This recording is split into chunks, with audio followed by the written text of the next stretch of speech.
This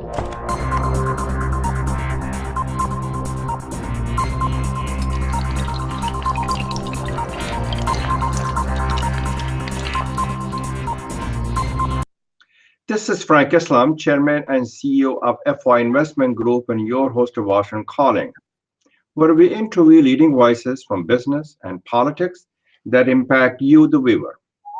Today, our guest is Ms. Anasuya Gupta. She's the chairperson and managing director of CICO Group, a large and legacy construction industry firm. Thank you for coming to our show and welcome to our show. Um, thank you very much for coming to our show. Thank you for all you do to make a difference. Thank you very much, Frank. I just wanted to make a little change. It's CICO and not Cisco. It's CICO Group. Yeah. And Okay, it's an very well honor and a said. privilege. Yeah. And it's an honor and a privilege to be with you on this show. Thank you very much. You're wonderful, and thank you for your correction.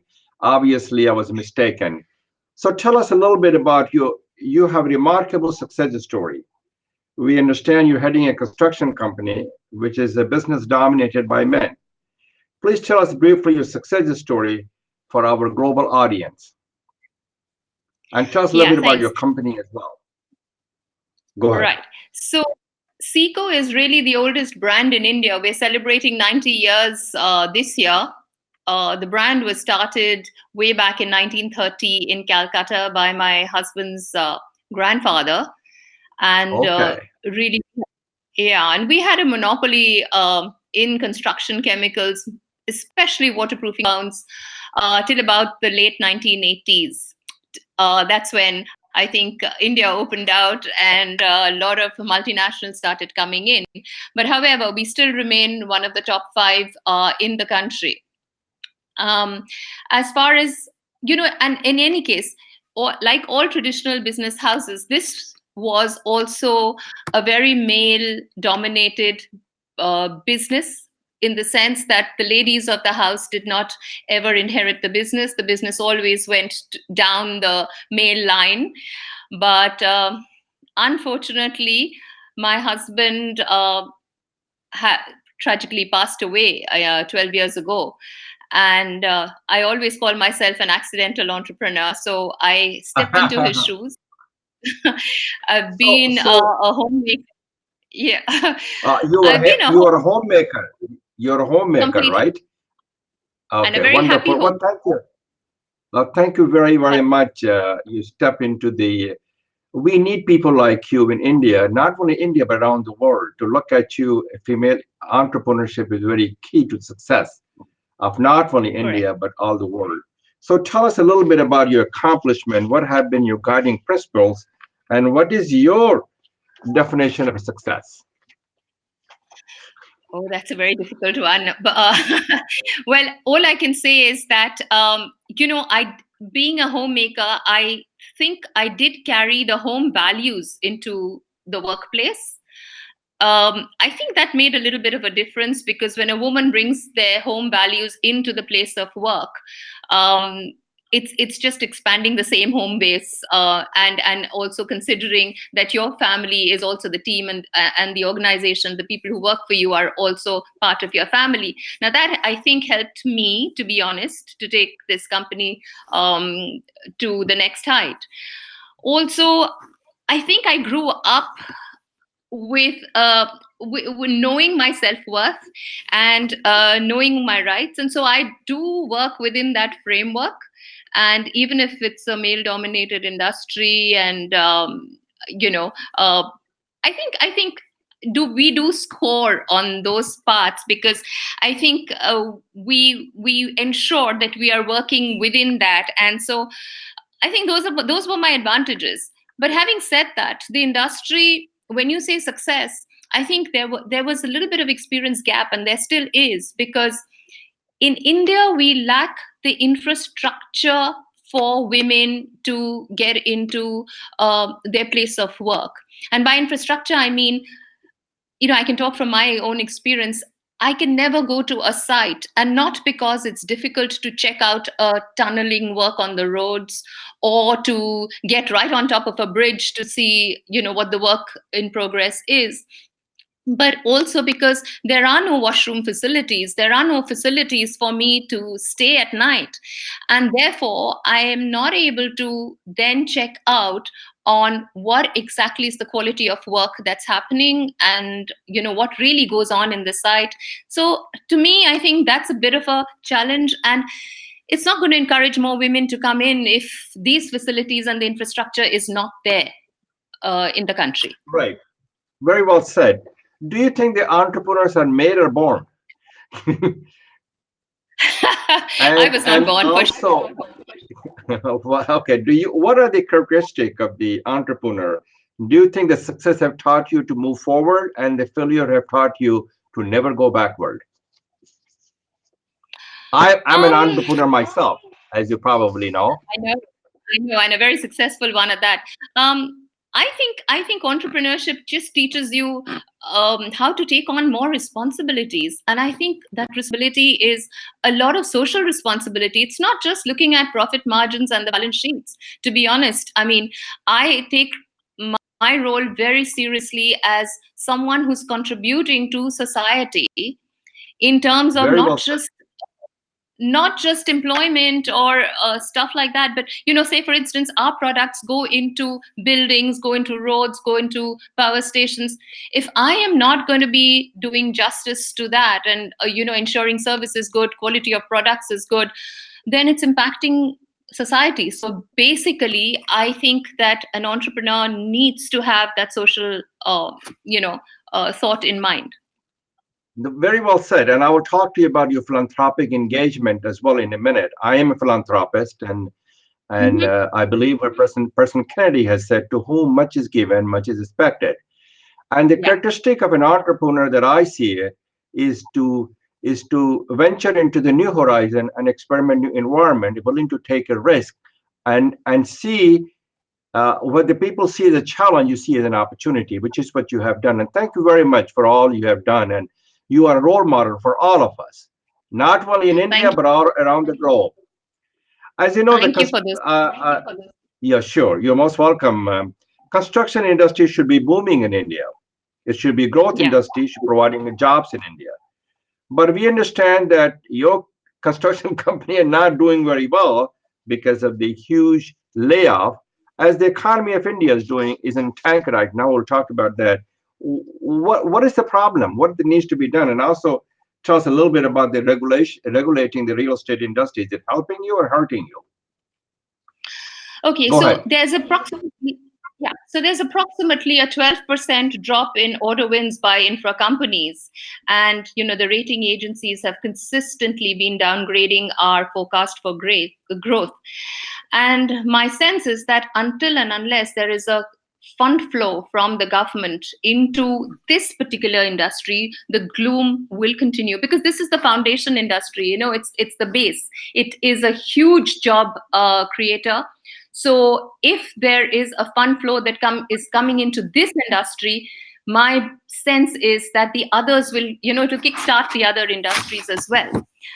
When you've talked about regulations, I think the regulators were necessary. It really was necessary, because there was a lot of consumer stress, because it was market driven and that sort of thing.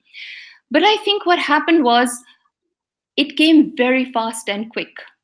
In India, we are a large economy. So before it was standardized, tested, course corrections made, we were heaped on with the next one and the next one and the next one. So I think what happened was consumer paranoia set in. That consumer paranoia, I think, resulted also in I would say distressed sales, low quality products being sold in a hurry to sort of finish projects. And so, in general, until and unless there is a policy consistency and infusion of incentives, I think it's a long road to recovery. It's a long road to recovery. Did you tell that to the current government, which is basically should have a unifying nationalism rather than religious nationalism? The light of Indian democracy is flickering while the Yeah. fire of discord is burning. Well, Did I you? wish And you actually have the a government voice. would. Go ahead.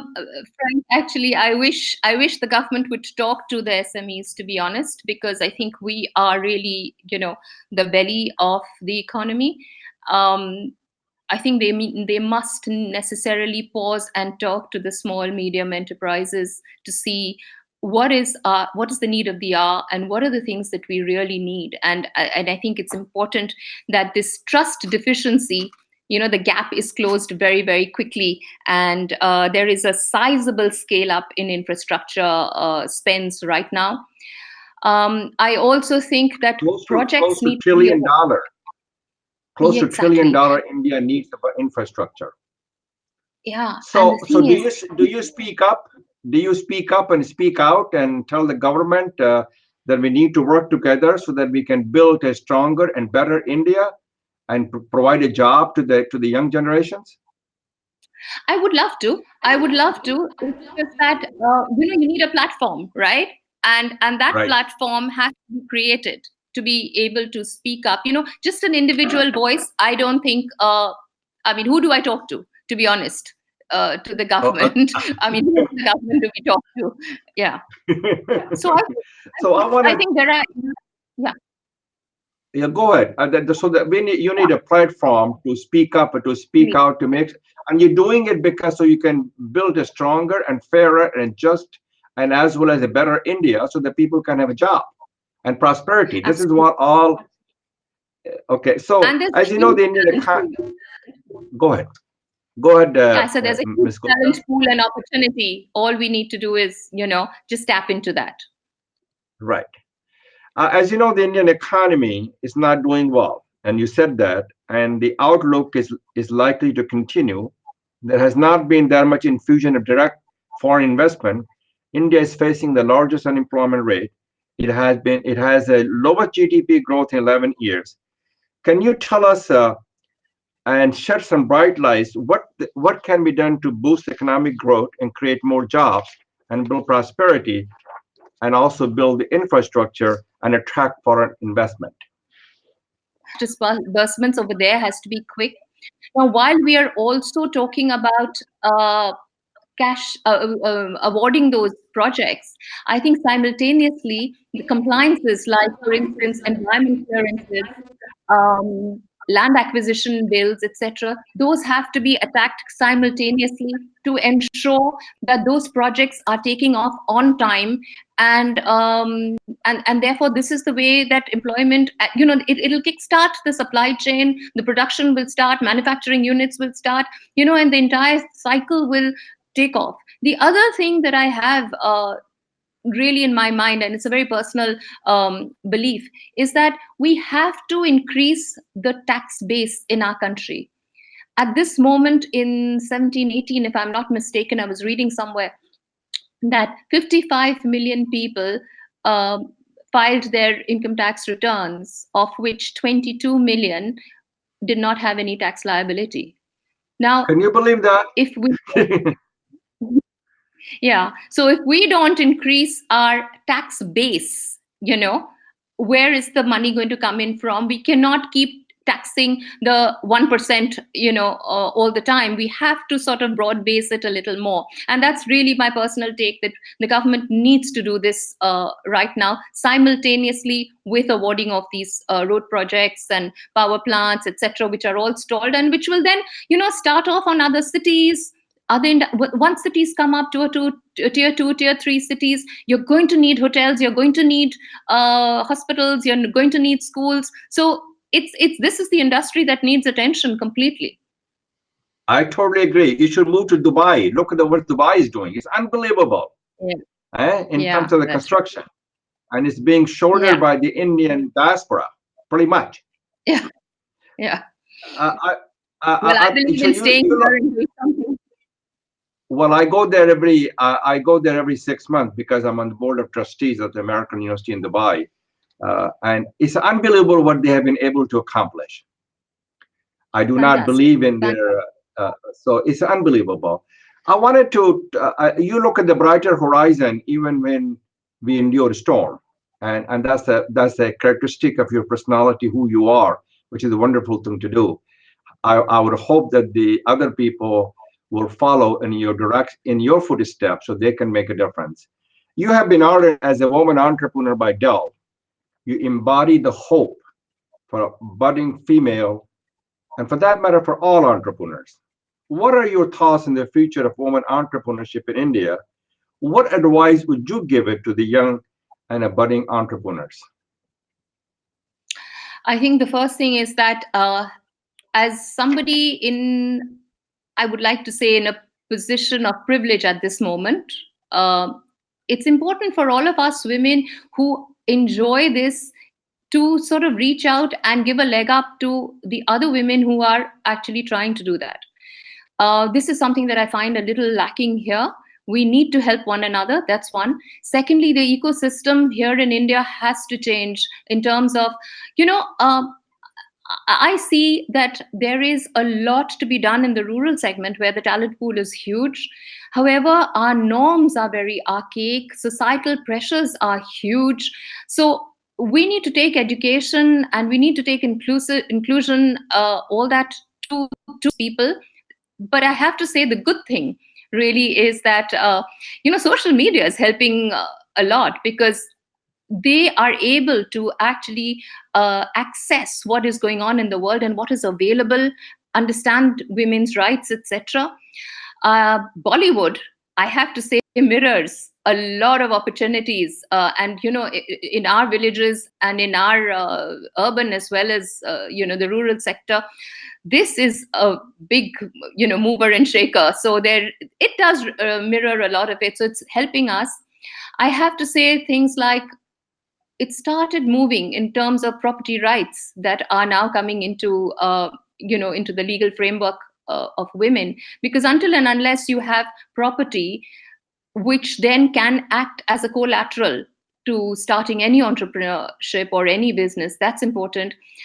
Education needs to be taken to Very these well said. people, because yeah, and financial decision making has to be far more inclusive. It cannot only be in a male dominated world.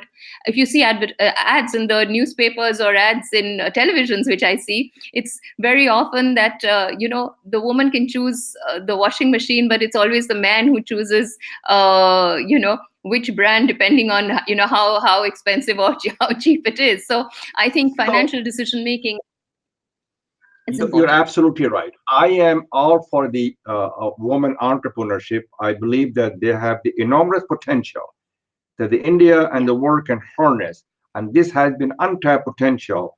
So that women can get out of their house and become a role model for others. And what India needs to do is also to help them with the finance, so that and also become a role model. And there's a many things that people like you can help this female entrepreneurship, because they have the untapped potential, and that potential is enormous. Wouldn't you agree with Yeah. that?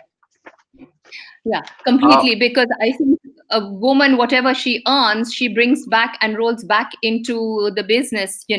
Statistics says that. So it's an ongoing process, which then gives a far better returns. they need to be full partner in making a Yeah, difference, yeah, and and I and that think has there are not been the. certain. Yeah, Go that's ahead. right. Yeah, Uh, yeah. So I have written many. I, I've written yeah, many columns on female entrepreneurship, that how they can become a change agent. Before I close the conversation, I know you're a horse lover. You have obviously your privilege to have a horses, and I live very close to Washington D.C., where it's in Middleburg, Virginia, which is the horse country. And a lot of our friends have that horses. So I want you to talk a little bit, but the most important thing I want to talk about philanthropy. What kind of things are you doing to make a difference? And what are your areas of focus in philanthropy is? Philanthropy is not just a giving and building a mosque, building a church, building a temple, is to making a difference in people's lives. So tell us a little bit about both before we close the conversation, Ms. Gupta. yeah.